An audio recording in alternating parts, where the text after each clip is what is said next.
But onward into the show, I wanted to ask you about the arrogance of Macron, the French President Macron, as the people of Niger.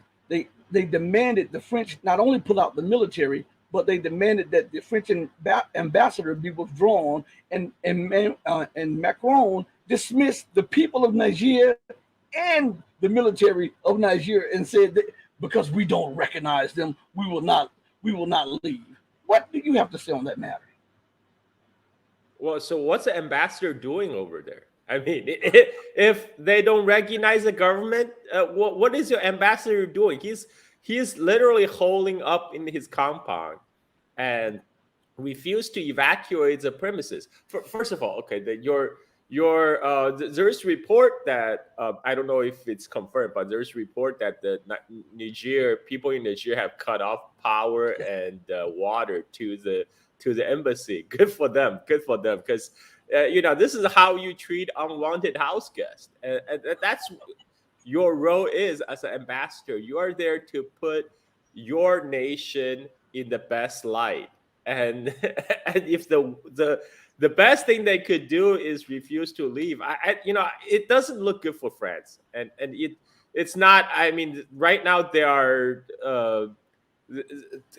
doing this for their own domestic audience inside France to show, okay, we're tough, we're not giving in, right? But they're actually not serving French national interest nor doing anything for the French image abroad. People in Africa see this as colonial arrogance, which it is, and it's very childish. And there's even report of.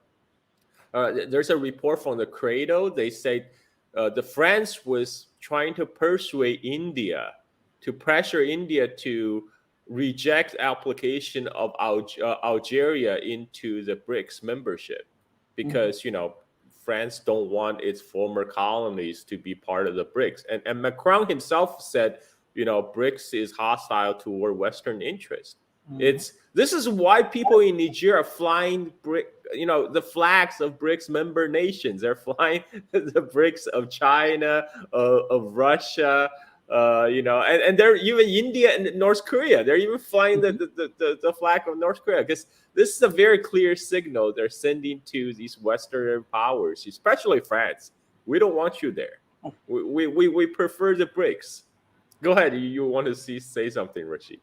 Because I wanted your take on it because there was an open statement by some Western policymakers, specifically from France, the United States, and Great Britain, saying that they they they refuse to give up what they deem as theirs, their colonies, to China and Russia's influence and China's and Russia's inroads into Africa, even though the African nations want China and Russia in there, but with the racist, arrogant mind frame of them, they don't even see the racism in what they're saying, as if those nations, those people belong to them.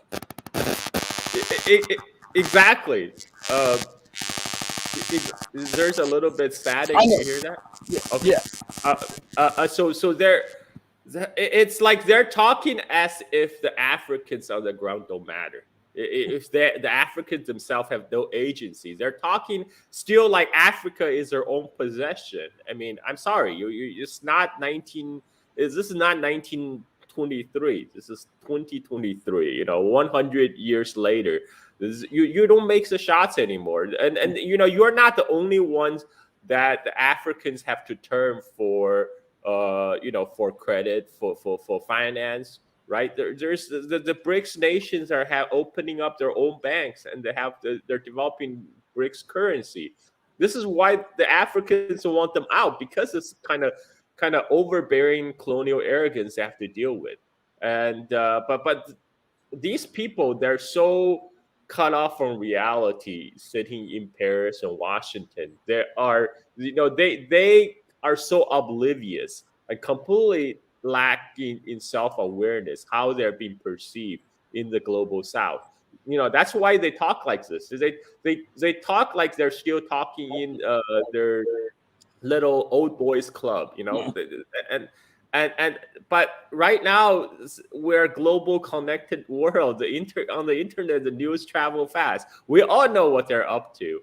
And so I think that the sham can only go on for so long. This is why people in Nigeria want them out. They have to deal with them for centuries.